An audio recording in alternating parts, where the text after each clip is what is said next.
বিশ্ব নেতারা কি বলছে, এই যুদ্ধ কি বন্ধ করতে পারবে নাকি সবই অভিনয়?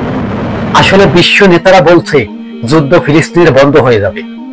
আসলে এটি কোনো সত্যি কোনো কথা না, এটি মিথ্যা। ফিলিস্তিনের যুদ্ধ ইহুদিবাদীরা এত তাড়াতাড়ি শেষ করবে না।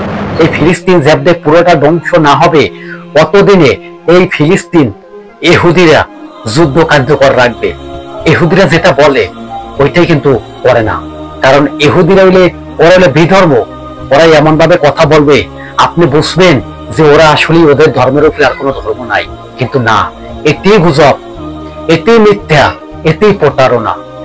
ইহুদিবাদীরা দরজালের অনুসারী, এটি বাস্তব। এবং দরজালকে ওরা ফুলের মালা বরণ করে নিবে। একমাত্র দরজালকে কে বরণ করে নিবে না জানেন?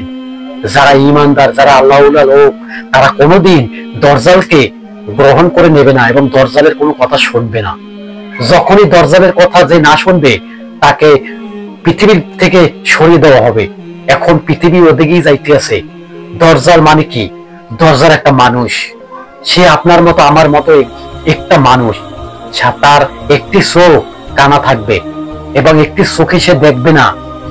এবার চিন্তা করুন যে মাসউদ দরজাল পৃথিবীর ভিতরে যদি চলে আসে এবং পৃথিবীর ভিতরে পুরো বিশ্বের ভিতরে সে রাজত্ব চালাইতে চাইবে, তখন আল্লাহ তাআলা রব্বুল আলামিন ইসলামকে শান্তি করার জন্য এবং মানুষের কল্যাণের জন্য একজন ইমাম পাঠাবে পৃথিবীর ভিতরে।